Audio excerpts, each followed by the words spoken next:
നമ്മുടെ യൂട്യൂബ് ചാനലിൽ പുതിയൊരു സീരീസ് തുടങ്ങാൻ പോവാണ്. ട്രേഡ് ടോക്സ് ബൈ SMK എന്നാണ് പേര്. ഇന്ന് SMKയിലെ വൺ ഓഫ് ദി ബെസ്റ്റ് മെൻറ്റേഴ്സിലെ ഒരാളായ നദീം നമ്മുടെ കൂടെയുണ്ട്. So we can welcome Nadeem. Nadeem, hi. Hi. Nadeem ഒരു ഓപ്ഷൻ ട്രേഡറാണ്. അതെ. ഓക്കെ. ഇന്ന് ഞങ്ങൾ കുറച്ച് ബിഗിനേഴ്സിൻ്റെ ഡൗട്ട്സും കാര്യങ്ങളാണ് ചോദിക്കാൻ പോണേ. ഓക്കെ. ഓക്കെ. ഇപ്പോൾ സ്റ്റോക്കിൽ ഞങ്ങൾ ഒരു ബിഗിനർ അങ്ങനെ ഒരു ഏജ് ഗ്രൂപ്പ് ഉണ്ടോ ഇത് പഠിക്കാനായിട്ട്? അങ്ങനെ നമ്മളിപ്പോൾ ഒരു സ്പെസിഫിക് ഏജ് ഒരിക്കലും നമുക്കിതിൽ പറയാൻ പറ്റില്ല. കാരണം എന്താ വെച്ചാൽ ഓരോരുത്തരുടെ മൈൻഡ് സെറ്റാണ്. ഇപ്പം പല ആൾക്കാരും ചെറുപ്പത്തിൽ തുടങ്ങുന്നവരുണ്ട്. ഇപ്പം കറൻ്റ്ലി നമ്മൾ ഓരോ ബാച്ചുകൾ നോക്കിയാൽ പോലും പല ബാച്ചുകളിലും ഏജ്ഡ് ആയിട്ടുള്ള ആൾക്കാരുണ്ട്. അത് ആ സമയത്തോട്ടുള്ള ഇൻട്രസ്റ്റിലോട്ടിനനുസരിച്ചില്ല. കാരണം നമുക്ക് എത്ര ഇൻട്രസ്റ്റ് ഉണ്ട്, അല്ലെങ്കിൽ നമുക്ക് എത്ര ടൈം ഇതിനു വേണ്ടി സ്പെൻഡ് ചെയ്യാൻ പറ്റും, അതിലാണ്. ഇതിനൊരു ക്വാളിഫിക്കേഷൻ അല്ലെങ്കിൽ നമ്മൾ ആ ഒരു രീതിയിലൊന്നും ചിന്തിക്കേണ്ട ആവശ്യമില്ല. നമുക്ക് പഠിക്കാൻ താല്പര്യമുണ്ടോ, നമുക്ക് വന്ന് നോക്കാം, ഇരിക്കുക, ക്ലാസ്സിലിരിക്കുക, എത്രത്തോളം ഗ്രാബ് ചെയ്യാൻ പറ്റുമോ അത്രയും മാക്സിമം ഗ്രാബ് ചെയ്യുക. ബാക്കി നമ്മളെ പ്രാക്ടീസാണ്. അപ്പോൾ നമുക്ക് ഇവിടുന്ന് ക്ലാസ്സിൽ നിന്ന് തരുന്നതാണെങ്കിൽ പോലും ഒരു 10-20% നമുക്ക് പറയാൻ പറ്റുള്ളൂ. ബാക്കി അതിന് ശേഷമുള്ളൊരു നമ്മൾ എത്രത്തോളം ഹാർഡ് വർക്ക് ചെയ്യുന്നു, അല്ലെങ്കിൽ എത്രത്തോളം നമ്മൾ മാർക്കറ്റിലോട്ട് വരുന്നു, അതിനനുസരിച്ച് നമുക്ക് അതിന് ഗെയിൻ ചെയ്യാൻ പറ്റും. പിന്നെ വേറെ ഡൗട്ട്, ഇപ്പോൾ എല്ലാ ഒരു ഇൻസ്റ്റിറ്റ്യൂഷൻസ് ആയാലും പല എന്താ പറയുക ഇൻസ്റ്റഗ്രാം പ്രൊഫൈൽസിലും നമുക്ക് കാണുന്നത് ഫോറക്സിനൊരു മുന്നിലേക്ക് വെക്കുന്ന ഒരു സംഭവം കാണുന്നുണ്ട്. അപ്പോൾ സ്റ്റോക്കിനെ ആൾക്കാർ അത്ര പ്രൊമോട്ട് ചെയ്യുന്നില്ല. അതായത് അങ്ങനെ ഒരു സിസ്റ്റം കാണുന്നുണ്ട്. അതിനെ പറ്റിയിട്ട് എന്താ പറയുക? ഇപ്പോൾ ലൈക്ക് പ്രോഫിറ്റ് ജനറേറ്റ് ചെയ്യാൻ സ്റ്റോക്കിൽ പല ആളുകളുടെയും വിചാരം സ്റ്റോക്കിൽ നമുക്ക് അങ്ങനെ ജനറേറ്റ് ചെയ്യാൻ പറ്റില്ല, ഫോറക്സിലേ കഴിയുള്ളൂ, അങ്ങനത്തെ ഒരു തെറ്റിദ്ധാരണ ഉണ്ട്. അതിൻ്റെ ഒരു ഇതെന്താണ്? ഇപ്പം നമ്മൾ നോക്കുകയാണെന്നുണ്ടെങ്കിൽ ഇപ്പോൾ ഏറ്റവും കൂടുതൽ ഇപ്പോൾ പറഞ്ഞ പോലെ തന്നെ ഫോറക്സിനെ ഭയങ്കരമായിട്ട് പ്രൊമോട്ട് ചെയ്യുന്നൊരു സംഭവമുണ്ട്. അതെ. അതൊന്നും എന്താണെന്ന് വെച്ച് കഴിഞ്ഞാൽ അവരിൽ കിട്ടുന്നൊരു ഫണ്ടഡ് അക്കൗണ്ട് എന്നുള്ളൊരു ഏരിയയാണ്. കാരണം ചെറിയ എമൗണ്ട് കൊടുത്തിട്ട് നമുക്ക് എന്ത് ചെയ്യാം, വലിയ എമൗണ്ടിൻ്റെ അക്കൗണ്ട്സ് ഗ്രാബ് ചെയ്യുക എന്നുള്ളതാണ്. പക്ഷെ അതിനാണെങ്കിൽ പോലും നമുക്ക് അതിലും 2-3 ഫേസസ് ഒക്കെ കവർ ചെയ്ത് കഴിഞ്ഞിട്ടാണ് നമ്മൾ അതിലോട്ട് ആ എമൗണ്ടിലോട്ട് എത്തുന്നത്. അപ്പോൾ നമ്മളെ സ്റ്റോക്ക് മാർക്കറ്റിനെ സംബന്ധിച്ചിടത്തോളം നമുക്ക് അതിലുള്ളൊരു വലിയ ബെനിഫിറ്റ് എന്താ വെച്ചാൽ, ഒന്ന് നമുക്ക് ഡയറക്റ്റ് എത്ര ചെറിയ എമൗണ്ട് ആണെങ്കിലും, ഒരു 500 റുപ്പീസ് ആണെങ്കിൽ പോലും ആ ഒരു എമൗണ്ട് വെച്ചിട്ട് നമുക്ക് സ്റ്റാർട്ട് ചെയ്യാം. ചെറിയൊരു എമൗണ്ട് ഇട്ട് തുടങ്ങിയാൽ പോലും നമുക്ക് ഗ്രാജുവലി ഇൻക്രീസ് ചെയ്ത് കൊടുത്താൽ മതി. പിന്നെ നമ്മൾ ഫോറക്സും സ്റ്റോക്കും തമ്മിൽ കമ്പയർ ചെയ്യുമ്പോൾ ഫോറക്സ് എന്ന് പറഞ്ഞാൽ 24 hours. എല്ലാവർക്കും ഫുൾ ടൈം ഒരു മാർക്കറ്റിൽ ഇരിക്കാൻ പറ്റിക്കോളന്നില്ല. ഇപ്പോൾ സ്റ്റോക്കിൽ എത്ര ഉള്ളൂ, 9:15 to 3:30 വരെ ഉള്ളൂ. നമ്മളൊരു ഡെയിലി ഒരു ജോബ് പോലെ, അല്ലെങ്കിൽ ഡെയിലി എത്ര സമയം വർക്ക് ചെയ്യുക, ബാക്കി സമയം ഫ്രീ ആവുക എന്ന് ചിന്തിക്കുന്ന ഒരാൾക്കാണെങ്കിൽ എൻ്റെ ഒരു ഒപ്പീനിയനിൽ ഏറ്റവും ബെസ്റ്റ് സ്റ്റോക്സ് ആണ്. കാരണം ഒരു 9:15 മാർക്കറ്റ് സ്റ്റാർട്ട് ആയി കഴിഞ്ഞാൽ കുറച്ച് കാലം, അല്ലെങ്കിൽ ഒരു 1 to 2 years അല്ലെങ്കിൽ 2 to 3 years ഒക്കെ എക്സ്പീരിയൻസ് ഉള്ള ഒരാളാണെന്നുണ്ടെങ്കിൽ അയാളെ സംബന്ധിച്ചിടത്തോളം അയാളെ പരിപാടി ഏകദേശം രാവിലെ തന്നെ അയാൾക്ക് തീർത്ത് പോകാമെന്നുള്ളൂ. അതിനുശേഷം പിന്നെ മാർക്കറ്റ് നോക്കേണ്ട ആവശ്യമില്ല, പിറ്റേ ദിവസത്തിലോട്ട് നമ്മൾ ചിന്തിച്ചാൽ മതി. പക്ഷെ ഫോറക്സ് അങ്ങനെയല്ല. ഫോറക്സ് നമ്മൾ 24 hours എൻട്രി കിട്ടുക ചിലപ്പോൾ രാത്രിയാവും, ചില സമയങ്ങൾ ഉച്ച മുതൽ ഇരുന്നിട്ട് രാത്രിയാവും എൻട്രി കിട്ടിയിട്ടുണ്ടാവുക. പക്ഷേ ഒരു സ്റ്റോക്കിലുള്ള ഒരു ആളെ സംബന്ധിച്ചിടത്തോളം അയാളെ മാക്സിമം ടൈം എത്രയാണ്, 3:15. അതിൽ തന്നെ നമ്മളൊരു 2 മണിയൊക്കെ കഴിഞ്ഞ് കഴിഞ്ഞാൽ വല്ലാണ്ട് ഓർഡേഴ്സ് പുഷ് ചെയ്യാൻ നോക്കൂല. കാരണം ആ ഒരു സമയമാകുമ്പോഴത്തേനൊരു ഡെഡ് ടൈം ആയി തുടങ്ങി, വളരെ എന്താ പറയുക ദുർലഭമായിട്ട് ചില എൻട്രീസേ കിട്ടുള്ളൂ. അങ്ങനെ ഒരു ടൈം ബേസിൽ നോക്കുമ്പോൾ കുറച്ചുകൂടെ ബെറ്ററാണ്. അത് മാത്രമല്ല, ഇപ്പം പ്രോഫിറ്റ് ജനറേറ്റ് ചെയ്യാനാണെങ്കിൽ പോലും നല്ലൊരു എത്ര കാലത്തെ എക്സ്പീരിയൻസ്, നമ്മൾ ഏത് ആംഗിൾ നോക്കുമ്പോൾ എക്സ്പീരിയൻസ് ആണ് ഏറ്റവും ടോപ്പ്. എക്സ്പീരിയൻസ് ഉള്ള ഒരാൾക്ക് വളരെ ചെറിയ ടൈമിൽ അത്യാവശ്യം നല്ല പ്രോഫിറ്റ് ഗെയിൻ ചെയ്യാൻ പറ്റുന്നൊരു മേഖല തന്നെയാണ് സ്റ്റോക്കിൻ്റെ ഏരിയ. അപ്പോൾ നമ്മൾ ഈ ഒരു റിസ്ക് മാനേജ്മെൻറ്റ് എങ്ങനെയാണ്, ലൈക്ക് ഒരു 1:1 എന്നൊക്കെ പറയുന്ന പോലെ 1:2 ഒരു അതിപ്പോൾ സേഫായിട്ട് നമുക്ക് മാനേജ് ചെയ്യാൻ പറ്റിയൊരു രീതി എന്താണ്? അങ്ങനെ ചോദിച്ചു കഴിഞ്ഞാൽ ഓരോരുത്തർക്കും ഓരോ റിസ്ക് ആണ്. ഇപ്പോൾ എനിക്കെടുക്കാൻ പറ്റുന്ന റിസ്ക് ആവില്ല എനിക്കെടുക്കാൻ പറ്റില്ല. കാരണം എനിക്ക് എത്ര എമൗണ്ട് റിസ്ക് എടുക്കാൻ പറ്റും, അല്ലെങ്കിൽ എന്നെ സംബന്ധിച്ചിടത്തോളം എനിക്ക് എത്ര രൂപ ഒരു എൻട്രിയിൽ റിസ്ക് എടുക്കാം, അതാണ് നമ്മുടെ റിസ്ക് റിവാർഡിനെ ബേസ് ചെയ്യുന്നത്. ഇപ്പം 1:1 എൻട്രി എടുക്കുന്നവരുണ്ട്, 1:2 എടുക്കുന്നവരുണ്ട്, 1:3 വരെ എടുക്കുന്നവരുണ്ട്, അതിൻ്റെ മേലോട്ടുണ്ട്. പക്ഷെ അത് അത്ര ഒന്നും നമ്മൾ നോക്കാറില്ല. കാരണം അതൊരു ഗാംബ്ലിംഗ് മെത്തേഡ് പോലെയൊക്കെ ആയിപ്പോവും. 1:5 1:10 എന്നൊക്കെ പറഞ്ഞു കഴിഞ്ഞാൽ. അപ്പോൾ നമ്മളൊരു മാക്സിമം ഒരു കുഴപ്പമില്ലാത്ത രീതിയിൽ എൻട്രി എടുക്കണമെങ്കിൽ 1:2 1:3 ഒന്നും വലിയ പ്രശ്നമല്ല. അത് ഓരോരുത്തരുടെ റിസ്ക് ആണ്. ഈ ഗാംബ്ലിംഗ് മെത്തേഡ് എന്ന് പറയുന്നത് അത് ശരിക്കൊരു തെറ്റായ രീതിയാണോ? ചില ആളുകൾ അതിനെ ഒരു നല്ല രീതിയിൽ പ്രൊമോട്ട് ചെയ്യുന്ന ആൾക്കാരുണ്ട്. ചില ആളുകളാണെങ്കിൽ അങ്ങനെ ചെയ്യാനേ പാടില്ല, അത് തെറ്റാണ്, ലൈക്ക് അങ്ങനെ പറയുന്നവരുണ്ട്. പല സ്ഥലങ്ങളിലും നമ്മൾ കാണുന്നത് ഇങ്ങനെ റിസ്ക് എടുക്കണോനെ ഒരു ഇതുള്ളൂ, റിവാർഡ് ഉള്ളൂ എന്നുള്ളൊരു സംഭവം. നമുക്ക് ഗാംബ്ലിംഗ് എന്ന് പറഞ്ഞു കഴിഞ്ഞാൽ ഒന്നെങ്കിൽ ഫുള്ള് പോയി, അല്ലാന്നുണ്ടെങ്കിൽ ഫുള്ള് കിട്ടി. ആ ഒരു മെത്തേഡാണ് പറഞ്ഞു കഴിഞ്ഞാൽ. ആ ഒരു എൻട്രിയിലുള്ള ഉദ്ദേശം തന്നെ അതാണ്. എടുക്കുകയാണെങ്കിൽ മാക്സിമം എടുക്കുക, പോവുകയാണെങ്കിൽ ഫുള്ള് പോവുക. ആ ഒരു മെത്തേഡിലോട്ട് പോകും. പക്ഷേ നമ്മൾ എല്ലാവർക്കും, ഞാൻ പറയില്ല, എല്ലാവർക്കും ഒരേ റിസ്ക് അല്ല. അപ്പം എനിക്കൊരു ദിവസം ഒരു ചിലപ്പോൾ 1000 രൂപ കളയാൻ പറ്റുന്നുണ്ടാവും, അതാവില്ല അടുത്ത ആൾക്ക് ഉണ്ടാവുക. സോ ആ സമയത്ത് നമ്മൾ കറക്റ്റായിട്ടൊരു എൻട്രി പ്ലേസ് ചെയ്തില്ല, അല്ലെങ്കിൽ കറക്റ്റായിട്ട് റിസ്ക് കീപ്പ് ചെയ്തില്ല എന്നുണ്ടെന്നുണ്ടെങ്കിൽ എന്താവും? ഇപ്പം ഈ ഒരു എൻട്രി കയറിയിട്ടുണ്ടാവുക ചിലപ്പോൾ ഒരു 10,000 റുപ്യ 12,000 റുപ്യൊക്കെ ആവും. ഒരിക്കലും നമ്മൾ എന്ത് ചെയ്യില്ല, ആ 12,000 ഒറ്റ എൻട്രിയിൽ കളയാൻ ആഗ്രഹിക്കൂല. പക്ഷേ ആ 12,000 കളയാൻ പറ്റിയ ഒരാളുണ്ടാവും. അയാളെ സംബന്ധിച്ചിടത്തോളം അയാളെ ബാക്കിൽ ക്യാപിറ്റൽ 1 ലാക്കോ 2 ലാക്കോ 3 ലാക്കോ ആവും. പക്ഷെ നിന്റെ ക്യാപിറ്റൽ ചിലപ്പം 12,000. ഒരിക്കലും നിനക്ക് എന്ത് ചെയ്യാൻ പറ്റില്ല, ആ ഫുൾ എമൗണ്ട് നമുക്ക് കളയാൻ ഡ്രോപ്പ് ചെയ്യാൻ പറ്റൂല. അത് നോർമലാണ്. അപ്പം ഗാംബ്ലിങ്ങിനെ സപ്പോർട്ട് ചെയ്യുക എന്നുള്ളത് എൻ്റെ ഒരു ഒപ്പീനിയനിൽ റോങ് ആണ്. നമ്മൾ ഒരിക്കലും അങ്ങനെ ഒരു സാധനം സപ്പോർട്ട് ചെയ്യാൻ പാടില്ല. കറക്റ്റായിട്ട് എല്ലാത്തിനും എന്തുണ്ട്, ഒരു വേ ഓഫ് മെത്തേഡ് ഉണ്ട്. ആ മെത്തേഡ് ഫോളോ ചെയ്യുക, അല്ലെങ്കിൽ ആ മെത്തേഡിൽ മുന്നോട്ട് പോവുക, അതാണ് ഏറ്റവും ബെസ്റ്റ്. നമ്മൾ ഇപ്പോൾ സ്റ്റോക്കിൽ പഠിക്കണമെങ്കിൽ പോലും എന്ത് കാര്യങ്ങൾ പഠിക്കും, നമ്മൾ എന്തിനാണ് സ്റ്റോക്ക് പഠിക്കുന്നത്, അല്ലെങ്കിൽ സ്റ്റോക്ക് മാർക്കറ്റിംഗ് പഠിക്കാനുള്ള റീസൺ എന്താ? ഗാംബ്ലർ ആണെന്നുണ്ടെങ്കിൽ അയാൾക്ക് ആ മാർക്കറ്റിനെ പറ്റി അറിയണം നിർബന്ധമൊന്നുമില്ല, ഏതൊരാൾക്കും പറ്റും. ഇപ്പം നമ്മളിപ്പോൾ കാസിനോ അങ്ങനത്തെ സംഭവങ്ങൾ നോക്കിക്കഴിഞ്ഞാൽ അതിൽ ആർക്കും പോവാം. പൈസ ഉള്ളവർക്ക് എന്ത് ചെയ്യാം, പൈസ കൊടുക്കാം, ചിലപ്പോൾ അയാൾക്ക് പോകും, ചിലപ്പം കിട്ടും, അങ്ങനെയാണ്. പക്ഷേ നമ്മൾ സ്റ്റോക്ക് മാർക്കറ്റ് ആണെങ്കിലും ഫോറക്സ് മാർക്കറ്റ് ആണെങ്കിലും പഠിക്കുന്നത് എന്തിനാണ്? അതിൽ ഒരു ഗാംബ്ലിംഗ് ഒഴിവാക്കിയിട്ട് കറക്റ്റായിട്ട് ഒരു മെത്തേഡ് പഠിച്ച് ആ മെത്തേഡ് ഫോളോ ചെയ്തിട്ട്, അല്ലെങ്കിൽ ആ സ്ട്രാറ്റജി ഫോക്കസ് ചെയ്ത് നമ്മളെ മൈൻഡ് സെറ്റ് സെറ്റ് ചെയ്തിട്ട് ഓരോ എൻട്രീസ് പ്ലേസ് ചെയ്യണം. അല്ലെങ്കിൽ അതിനനുസരിച്ച് നമ്മൾ എന്ത് ചെയ്യാനാണ്, ഒരു റിസ്ക് ഗെയിൻ ചെയ്യുക, അല്ലെങ്കിൽ റിസ്ക് റിവാർഡ് എടുക്കാൻ വേണ്ടിയിട്ടാണ്. സോ ഞാനൊരിക്കലും ഗാംബ്ലിങ്ങിനെ സപ്പോർട്ട് ചെയ്യില്ല. ഓക്കെ. ഇപ്പോൾ ഒരു ബിഗിനർ അയാൾ ഫസ്റ്റ് പഠിക്കാൻ വരുമ്പം അയാൾ എവിടെ നിന്ന് തുടങ്ങാം? ഫോർ എക്സാമ്പിൾ സ്വിങ്ങിൽ തുടങ്ങിയിട്ട് അങ്ങനെ സ്റ്റെപ്പ് ബൈ സ്റ്റെപ്പ് കയറണോ, ഓർ നേരെ നമ്മൾ ഗ്രാഫ് നോക്കിയിട്ട് പഠിക്കണോ? ഇപ്പോൾ ഒരാൾ ഡെമോ അക്കൗണ്ടിൽ തന്നെ ഇതെടുക്കണം എന്നുള്ളൊരു ഇതൊക്കെ ഉണ്ടോ? ഡെമോ അക്കൗണ്ടിൽ ഒരുപാട് ട്രേഡ് എടുക്കുന്നതിലൊന്നും വലിയ കാര്യമില്ല. കാരണം നമുക്ക് നമ്മൾ ഇമോഷൻ കൺട്രോൾ ചെയ്യാൻ, അല്ലെങ്കിൽ നമ്മൾ ഇമോഷൻ പഠിക്കണം എന്നുണ്ടെങ്കിൽ റിയൽ മണി തന്നെ യൂസ് ചെയ്യണം. പിന്നെ ഇപ്പോൾ ഫസ്റ്റ് ചോദിച്ച ചോദ്യം എവിടെ തുടങ്ങണം എന്നുള്ളത്, ഒരു ബിഗിനറെ സംബന്ധിച്ചിടത്തോളം ആദ്യം അയാൾ പഠിക്കേണ്ടത് ബേസ് ആയിട്ടുള്ള കാര്യങ്ങളാണ്. ഗ്രാഫ് എങ്ങനെ മൂവ് ചെയ്യുന്നു, അല്ലെങ്കിൽ ഒരു ക്യാൻഡിൽ എങ്ങനെ ഫോം ചെയ്യുന്നു, എവിടെ ക്യാൻഡിൽ റിയാക്ട് ചെയ്യുന്നു, എന്താണ് സപ്പോർട്ട്, എന്താണ് റെസിസ്റ്റൻസ്, ഈ കാര്യങ്ങളൊക്കെ നമ്മൾ ഏറ്റവും ബേസാണ്. ഈ കാര്യങ്ങളിലാണ് നമ്മൾ തുടങ്ങുക. ഈ കാര്യങ്ങൾ പഠിച്ച് അയാൾക്ക് ഗ്രാഫ് റീഡ് ചെയ്യാൻ പഠിച്ചു കഴിഞ്ഞാൽ നെക്സ്റ്റ് സ്റ്റേജാണ് എന്ത്, എവിടെ തുടങ്ങണം, സ്വിങ്ങിൽ തുടങ്ങണോ, ഇൻട്രാഡേയിൽ തുടങ്ങണോ, അല്ലെങ്കിൽ ഓപ്ഷൻസിലോട്ട് പോകണോ, അതൊക്കെ സെക്കൻഡ് പാർട്ടാണ്. ബേസ് കറക്റ്റായിട്ട് കിട്ടിക്കഴിഞ്ഞ ഒരാളെ സംബന്ധിച്ചിടത്തോളം അയാൾക്കൊരു ഐഡിയ ഉണ്ടാവും. ഇപ്പം ഇക്വിറ്റി എന്താ പറയുക, സ്വിങ്ങിനെ സംബന്ധിച്ചിടത്തോളം എത്ര റിസ്ക് ഉണ്ട്, അല്ലെങ്കിൽ ഇൻട്രാഡേയിൽ അയാൾക്ക് എത്ര റിസ്ക് ഉണ്ട്, കാര്യങ്ങൾ എന്താ, ഒരു ബേസ് പഠിച്ച ഒരാളെ സംബന്ധിച്ചിടത്തോളം അയാൾക്കൊരു ഐഡിയ കിട്ടി തുടങ്ങിയിട്ടുണ്ടാവും. അപ്പം അയാൾക്ക് സ്റ്റാർട്ടിങ്ങിൽ വേണമെങ്കിൽ എന്ത് ചെയ്യാം, ഓരോന്നിലും ജസ്റ്റ് ഒന്ന് ട്രൈ ചെയ്യുക. എന്നിട്ട് എന്ന് പറഞ്ഞാൽ ഒരുപാട് കാലത്തേക്ക് നല്ല കേട്ടോ, ജസ്റ്റ് ഒന്ന് സ്റ്റാർട്ട് ചെയ്ത് നോക്കുക. ഇപ്പോൾ സ്വിങ്ങിനെ സംബന്ധിച്ചിടത്തോളം ഭയങ്കര പേഷ്യൻസ് വേണ്ട ഒരു സംഭവമാണ്. കാരണം ഇത്ര കാലം നമ്മൾ കാത്തുക്കണം. ഒരു എൻട്രി കയറിയിട്ട് ചിലപ്പോൾ ഒരു 2 വീക്കോ 3 വീക്കോ അല്ലെങ്കിൽ 1 മന്ത്, മോർ ദൻ 1 മന്ത് ഒക്കെ ചിലപ്പോൾ നമ്മൾ വെയിറ്റ് ചെയ്യേണ്ടി വരും. പക്ഷേ ഒരു ഇൻട്രാഡേയിൽ എന്താണ്, നമുക്ക് ആ ദിവസം അതിൻ്റെ റിസൾട്ട് കിട്ടുകയാണ്. അപ്പം ആ പേഷ്യൻസിനെ സംബന്ധിച്ചിടത്തോളം അതും ഇതിലെന്താണ് ഇമ്പോർട്ടൻസ് ആണ്.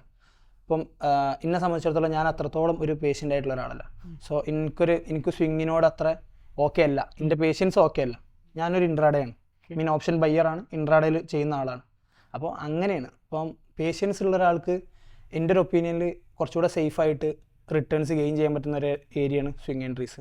പക്ഷേ കുറച്ചും കൂടെ ഒരു മാർക്കറ്റിനോട് ഒരു കുറച്ചുകൂടെ ഒരു ഇൻട്രസ്റ്റിംഗ് ആയിട്ട്, അല്ലെങ്കിൽ ഡെയിലി നമുക്ക് മാർക്കറ്റ് വാച്ച് ചെയ്യാൻ അങ്ങനത്തെ സംഭവങ്ങൾ കുറച്ചുകൂടെ ബെറ്ററാണ് ഇൻട്രാഡേ.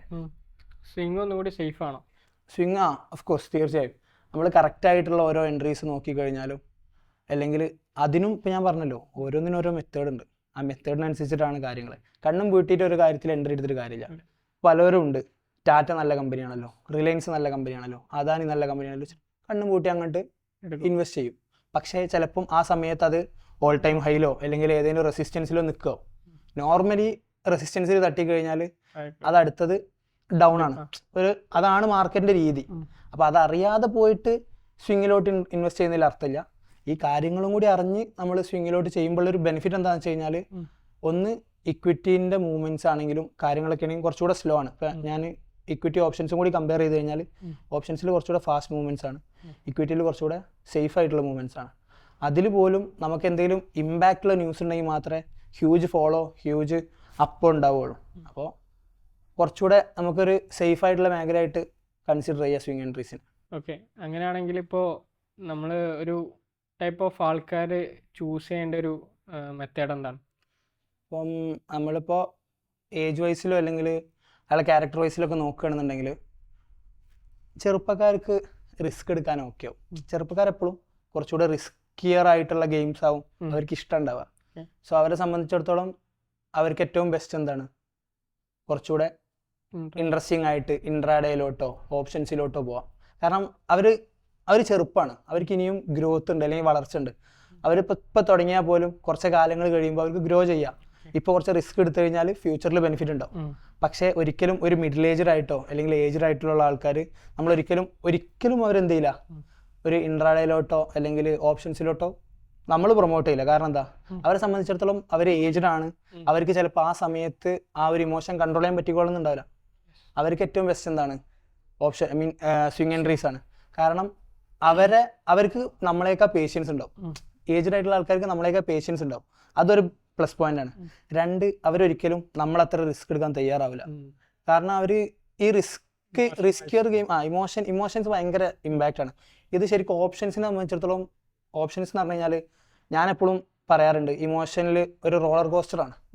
ഭയങ്കര ഇമോഷണലി നമ്മളെ അപ്പും ഡൗണും ചെയ്യുന്നൊരു സാധനമാണ്. പക്ഷേ ഏജ്ഡ് ആയിട്ടുള്ള ആൾക്കാർക്ക് സ്വിങ് ആകുമ്പോൾ അവർക്കൊരു സമാധാനം ഉണ്ടാവും, അല്ലെങ്കിൽ അവർക്ക് കുറച്ചുകൂടെ ഓക്കെ ആവും. അവർ ഒരു എൻട്രി കയറിയാൽ പോലും അവർക്ക് ആ പേഷ്യൻസ് ഉണ്ടാവും, വെയിറ്റ് ചെയ്യാനുള്ള പേഷ്യൻസ് ഉണ്ടാവും. ഇപ്പം നമ്മളൊരു എൻട്രി കയറി കഴിഞ്ഞാൽ നിർബന്ധമായിട്ട് വെക്കേണ്ട 2 സാധനങ്ങളാണ്, ഒന്ന് SL ഒന്ന് ടാർഗറ്റും. സോ അവരതിന് വെയിറ്റ് ചെയ്യും. അത് മാത്രമല്ല വലിയ ലോസിലോട്ട് പോകില്ല. ഒരു സ്വിംഗ് എൻട്രി കയറി കഴിഞ്ഞാൽ ചിലപ്പോൾ ആ ഒരു എൻട്രി തന്നെ അവരൊരു 2 ആഴ്ച 3 ആഴ്ച പോവും. സോ അവർ വലിയ ലോസിലോട്ട് ഒരിക്കലും പോകില്ല, കാരണം SL ഉള്ളതുകൊണ്ട് വലിയ ലോസിലോട്ട് പോകില്ല. അപ്പം അങ്ങനെ നോക്കുന്ന സമയത്ത് മിഡിൽ ഏജ്ഡ് അങ്ങോട്ട് കുറച്ചുകൂടെ ബെറ്റർ ആണ് ഏത് സ്വിംഗ് എൻട്രീസ്. ഇപ്പുറത്തോട്ട് നോക്കുമ്പോൾ നമുക്ക് ഇൻട്രാഡേയും ഓപ്ഷൻസിലോട്ടൊക്കെ ഫോക്കസ് ചെയ്യാൻ പറ്റും. അതേപോലെ ഇൻവെസ്റ്റ്മെന്റ് ആർക്കൊക്കെ ചൂസ് ചെയ്യാൻ പറ്റും? ഇൻവെസ്റ്റ്മെന്റ് വൈസ് ആണെന്നുണ്ടെങ്കിൽ ഞാൻ ഒരു 15-16 വയസ്സായ ഇപ്പം നമ്മളെ നാട്ടിലൊക്കെ ഉള്ള അനിയന്മാരോടാണെങ്കിലും ആരോടാണെങ്കിലും ഞാൻ പറയാറുണ്ട്, ഇപ്പോൾ സ്റ്റാർട്ട് ചെയ്യുക. ഇപ്പോൾ 15-16 കുട്ടികൾക്ക് പാൻ കാർഡ് കിട്ടൂല. അപ്പോൾ അവർക്ക് എന്ത് ചെയ്യുക, പാരൻസിൻ്റെ ഇതിൽ സ്റ്റാർട്ട് ചെയ്ത് തുടങ്ങണം. അവരെന്ത് ചെയ്യണം, അത്ര ചെറുപ്പത്തിലെ ഈ ഒരു ഇൻവെസ്റ്റ്മെന്റ് എന്നുള്ളൊരു രീതി സ്റ്റാർട്ട് ചെയ്ത് തുടങ്ങണം. അതിന് ഭയങ്കര ബെനിഫിറ്റ് ഉള്ള ഒരു സാധനമാണ് ലോങ് ടേം റണ്ണിൽ. ഇപ്പം നമ്മൾ ഇപ്പം അടുത്തൊരു ന്യൂസ് ഉണ്ടായിരുന്നു, ഒരു പെൺകുട്ടി മിഡ് നൈറ്റ് കോടീശ്വരി ആയൊരു കഥ. എന്ന് പറഞ്ഞു കഴിഞ്ഞാൽ നിയർലി മുത്തശ്ശന് എന്താ പറയുക, ലാർസൻ ആൻഡ് ടുബ്രോന്റെ സ്റ്റോക്ക് വാങ്ങിയിട്ടിരുന്നു, 500 സ്റ്റോക്ക്. ഡിവിഡൻറ്റും കാര്യങ്ങളൊക്കെ കൂടി ആയിട്ട് ഏകദേശം ഇപ്പം കറന്റ് നിൽക്കുന്നത് 4500 ആണ്. അതിൻ്റെ വാല്യൂ വരുന്നത് 1.78 crore. ആ കുട്ടി അപ്പോൾ മുത്തശ്ശൻ്റെ പോർട്ട്ഫോളിയോ കണ്ടുപിടിച്ച് വിളിച്ച് പോർട്ട്ഫോളിയോ ലിങ്ക് ചെയ്ത് ഓപ്പൺ ആക്കിയതിന് ശേഷം നോക്കിയപ്പോൾ അതിൻ്റെത് കാണുന്നത് ഏകദേശം 1.78 CR ആണ്.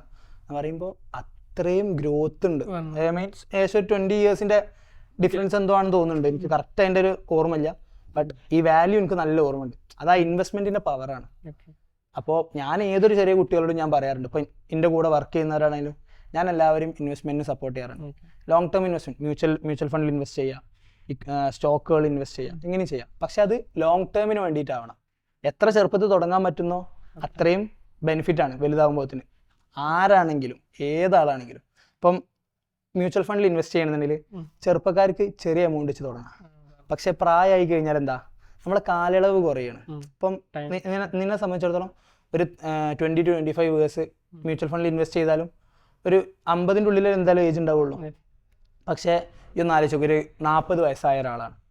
അയാളെ സംബന്ധിച്ചിടത്തോളം അയാൾക്ക് ഒരിക്കലും 20-25 കൊല്ലത്തോട്ടുള്ള ഇൻവെസ്റ്റ്മെന്റ് ഒന്നും ചിന്തിക്കാൻ പറ്റൂല, ഒരു 10-15. അപ്പോൾ അയാൾ ഇൻവെസ്റ്റ്മെന്റ് എമൗണ്ട് എന്താവും, കൂടും. നമ്മളെ റിട്ടേൺ കിട്ടണമെന്നുണ്ടെങ്കിൽ അയാൾക്ക് കൂടുതൽ ഇൻവെസ്റ്റ് ചെയ്തേ പറ്റൂ. ലൈഫിന്റെ നല്ല സമയത്ത് എടുക്കാൻ പറ്റും. ഏറ്റവും ബെസ്റ്റ് അതാണ്, ആസ് സൂൺ ആസ് പോസിബിൾ. ഇന്ന് തുടങ്ങാൻ പറ്റുമോ ഇന്ന് ചെയ്യാം, അതിനൊരു ഏജ് ഒന്നുമില്ല. ഇപ്പം ഏതൊരു ചെറിയ കുട്ടിയാണെങ്കിലും പാപ്പാൻ്റെ അടുത്ത് ഒരു 100 രൂപ മാസം അല്ലെങ്കിൽ ഒരു 500 രൂപ മാസം ഇൻവെസ്റ്റ്മെന്റിന് വാങ്ങിക്കൂടെ. ഇപ്പം എല്ലാവരും പൈസ കൊടുക്കുന്നുണ്ട്, എന്തിനൊക്കെയാണ് നമ്മൾ പൈസ ചിലവാക്കണത്. അപ്പം ഞാനൊക്കെ എൻ്റെ ചെറുപ്പത്തിൽ തിന്ന് തീർത്തതിന് കണക്കുണ്ടാവില്ല. അതങ്ങനെയാണ്. നമ്മളെ സംബന്ധിച്ചിടത്തോളം അന്ന് അത്രത്തോളം അതെ ഈ ഒരു സംഭവം മോട്ടിവേറ്റ് ചെയ്യാൻ അല്ലെങ്കിൽ പറഞ്ഞു തരാൻ ആൾക്കാരില്ല. ഇപ്പോഴാണ് ഇപ്പൊ എന്നെ സംബന്ധിച്ചിടത്തോളം ഞാൻ ഏതൊരു ചെറിയ കുട്ടികളോടും ഇപ്പൊ എന്റെ അനിയന്മാരൊക്കെ ഞാൻ നിർബന്ധിച്ച് ഇൻവെസ്റ്റ്മെന്റ് ചെയ്യാൻ തുടങ്ങി. കാരണം അവരിപ്പോ തുടങ്ങണം, നിർബന്ധ. ഓക്കെ, അങ്ങനെയാണെങ്കിൽ ഇപ്പോ ഈ മ്യൂച്വൽ ഫണ്ട്സ് പറഞ്ഞല്ലോ, അതേപോലെ സ്വിംഗും ഉണ്ടല്ലോ. ഇപ്പൊ ഈ മ്യൂച്വൽ ഫണ്ടിൽ അത്രയും ടൈം എടുക്കും എന്ന് പറയുന്നില്ലേ? ഇപ്പൊ ഈ സ്വിംഗിൽ നമ്മൾ ചെയ്യുകയാണെങ്കിൽ ചിലപ്പോൾ അതിന്റെ മുമ്പ് നമുക്ക് പ്രോഫിറ്റായി ജനറേറ്റ് ചെയ്തൂടെ? ലൈക്ക് ഓഫ് കോഴ്സ് പെട്ടെന്ന് എന്നുള്ളൊരു ഇപ്പൊ 10 years എടുക്കണ 5 years കൊണ്ട് നമുക്ക് ഇതിൽ അങ്ങനെ ആ ഒരു സാധനം ആ ഒരു മെത്തഡിനെ പറ്റി ഇതില് മ്യൂച്വൽ ഫണ്ടിന്റെ സൈഡ് എന്താന്ന് വെച്ച് കഴിഞ്ഞാൽ മ്യൂച്വൽ ഫണ്ട് കുറച്ചുകൂടെ സേഫറാണ്. സേഫാ. കാരണം മ്യൂച്വൽ ഫണ്ട് ഹോൾഡ് ചെയ്യുന്നത് ഒരു സെർട്ടൺ കമ്പനിയാവും. ഈ കമ്പനീസിൽ കുറെ എന്തുണ്ടാവും, ഇൻവെസ്റ്റ്മെന്റിനുള്ള അല്ലെങ്കിൽ ഇൻവെസ്റ്റേഴ്സ് എന്താ പറയുക, നമ്മളെ ഫണ്ട് മാനേജ് ചെയ്യുന്ന ആൾക്കാരുണ്ടാവും. അവരാണിത് മാനേജ് ചെയ്തുകൊണ്ടിരിക്കുന്നത്. ഇപ്പം അതിലിപ്പോൾ നമ്മളൊരു മ്യൂച്വൽ ഫണ്ടിൽ ഇൻവെസ്റ്റ് ചെയ്ത് നമുക്ക് ഒരു ആപ്പ് ഗ്രോയിൽ കയറി നോക്കിക്കഴിഞ്ഞാൽ ഒരു മ്യൂച്വൽ ഫണ്ടിൽ എത്ര കമ്പനീസ് ഉണ്ടെന്ന് അറിയാം. ഈ കമ്പനീസ് ഏതൊക്കെയാണെന്നുള്ളത് നമുക്കറിയാം. ഈ കമ്പനീസിൽ ഏതെങ്കിലും ഒന്ന് ലോസിലോട്ട് പോയി കഴിഞ്ഞാൽ അവരെന്ത് ചെയ്യും, ആ കമ്പനീനെ മാറ്റിയിട്ട് അടുത്ത കമ്പനീനെ കയറ്റും. പക്ഷേ നമ്മൾ സ്വിങ്ങിൽ ചെയ്തെന്ന് കൂട്ടിക്കോ, സ്വിങ്ങിൽ ചെയ്ത ഒരു 3 കൊല്ലം 4 കൊല്ലം നല്ല റിട്ടേൺ കിട്ടി.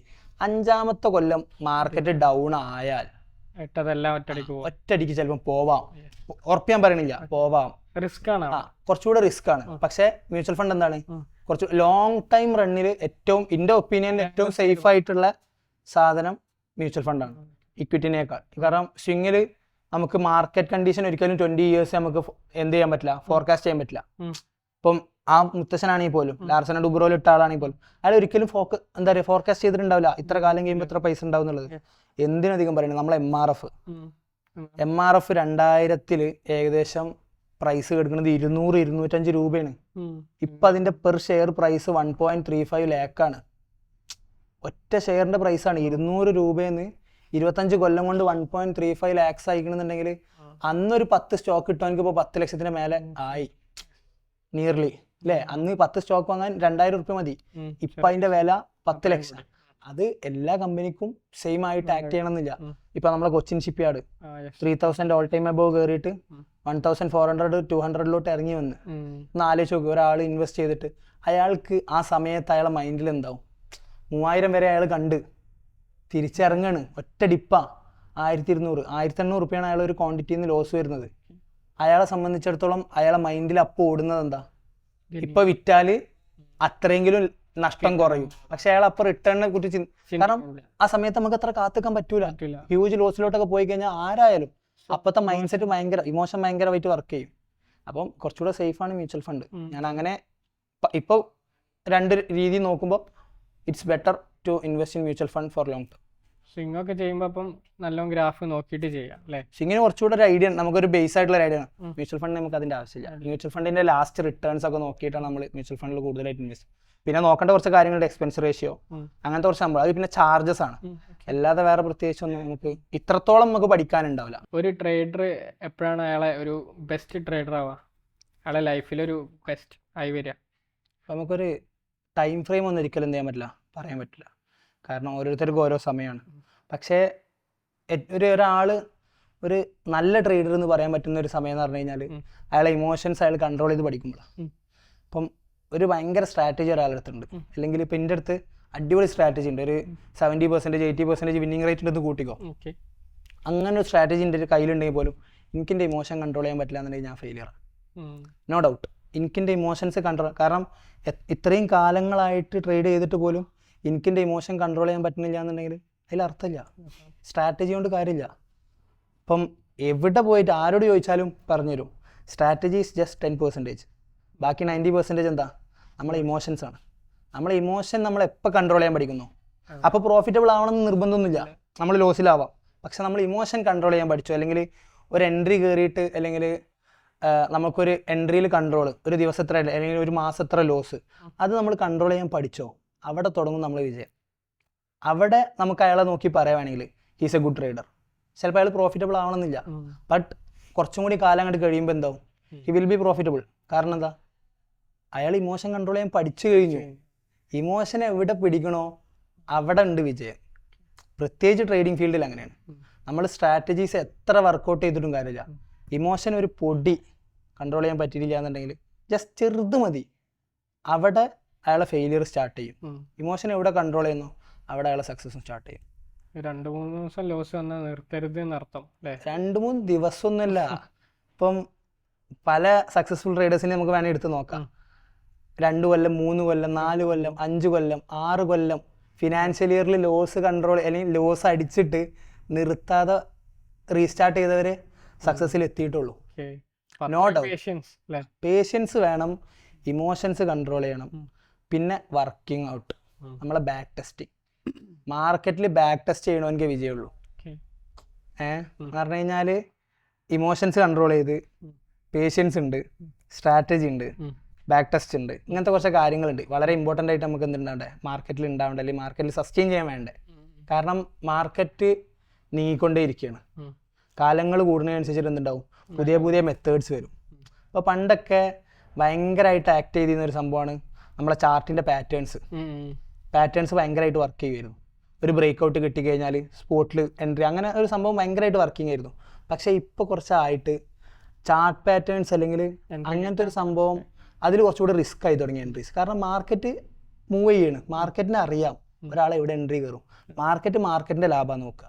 മാർക്കറ്റിലോട്ട് പൈസ വരിക, ആൾക്ക് ലോസ് അടിപ്പിക്കുക, തിരിച്ച് അയാൾ എക്സിറ്റ് ആകുമ്പോൾ തിരിച്ച് കയറുക എന്നുള്ള ആ ഒരു മെത്തേഡ് മാർക്കറ്റ് പോകും. അപ്പോൾ നമ്മളെന്താവണം, അപ്ഡേറ്റ് ആവണം. നമ്മൾ ഓരോ സ്റ്റേജ് കഴിയുന്തോറും ഡെയിലി മാർക്കറ്റിനെ പഠിച്ചുകൊണ്ടിരിക്കണം, നമ്മൾ അപ്ഡേറ്റഡ് ആയിക്കൊണ്ടേ ഇരിക്കണം. ഇല്ലാന്നുണ്ടെങ്കിൽ സസ്റ്റെയിൻ ചെയ്യാൻ പറ്റില്ല, കൺഫേമാ. അപ്പം ഇത്രയും കാര്യങ്ങളൊക്കെ അതിൽ വളരെ ഇമ്പോർട്ടൻ്റ് ആയിട്ട് മെയിൻറ്റെയിൻ ചെയ്യേണ്ട ഒരു സാധനമാണ് ഇമോഷൻ. ശരിക്കും ഇനിയും ഒരുപാട് കാര്യങ്ങൾ നദീമിൻ്റെ അടുത്ത് ഞങ്ങൾക്ക് അറിയാനുണ്ട്. ചോദ്യങ്ങളൊന്നും തീർന്നിട്ടില്ല. നമ്മൾ അടുത്ത സെഷനിൽ നമ്മൾ ബാക്കി ചോദ്യങ്ങളായിട്ട് വീണ്ടും ഉണ്ടാവും. Anyway, thank you Nadeem. Thank you.